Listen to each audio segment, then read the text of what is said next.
Welcome to Quill Sword Blogcast. In it to win it. Yes, it breaks the title rules, but all small letters annoys me. I have a crazy idea. How about actually letting Ukraine win this thing? We keep, rightly, spending money to keep Ukraine in the fight. What about spending the money to let them win it? Before you guys even get started, I know all about the sunk cost fallacy. This isn't a fallacy. Sunk cost assumes that more money will not change the outcome in reality, despite the person's belief that they have spent too much to stop. If spending more money can bring the desired outcome, then it is not a fallacy. Might or might not be the smart thing to do, but it's not a fallacy. So, why is spending more in Ukraine likely to affect the desired outcome? Several reasons. First, Russia can't outspend NATO, and it cannot compete financially with NATO long term. China can't bail out Russia because it would destroy its own teetering economy doing it. If NATO and the US show that they are in it for the long term, Russia's only hope of a positive outcome evaporates. At this point, they seem to just be hoping that Trump will get elected and pull the support. I'm dubious of that latter assumption, but even if it were true, that gives us a year and a half to see what the Ukrainians can do with all the equipment they need. Seems a good bet to me.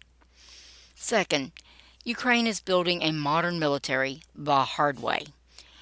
With training and support provided by NATO, Ukraine is gaining the capability to run and effectively use complex and technologically superior NATO-compliant systems, including those from the US. In 2022, there was no point sending F-16s because their best pilots didn't know how to use them and their ground crews couldn't fix them. That was then. Now their pilots have had training to get them up to speed on how the US and NATO pilots read all that insane information blast coming from the instruments, and their ground crews can pull an engine without breaking a sweat. It sounds simple, but it's not. But it is essential to using Western systems effectively. Given the movement that is starting to happen on the battle map, Ukraine seems to be making decent progress in building a professional, effective military. Let's add professional, effective munitions to the mix and see what happens. Third, Russia won't stop otherwise. Just how many neighbors does Russia have to invade or subjugate before folks understand that these guys have a different playbook? Russia wants empire, not peace. The only way to get them to stop is to stand up to them forcefully. A defeat from any source will force Russia to rethink its foreign policy goals, but a defeat from podunk little Ukraine will damage Russian ambitions for a generation at least. In reality, a Russian loss is likely to ensure European peace for decades. A Russian win means more fighting down the line. Appeasement doesn't work, Mr. Chamberlain. Fourth, now's the time. Russia isn't the sharpest tool in the shed, but they aren't the dullest either. The Russians are learning on the battlefield. That translates to the longer the war drags out, the costlier it will be in blood and gold. It also means that future conflicts will be much harder to win. It will be a very long time before Russia attacks with its proverbial pants down again. Use their foolishness to good effect now, or pay for it horribly later. Fifth, playing this stupid game of military action with no intention to win is dumber than the game itself. Did we learn nothing in Vietnam or Afghanistan? If we plan to win, then go in or provide the support. If we plan to dither, don't mess with it at all.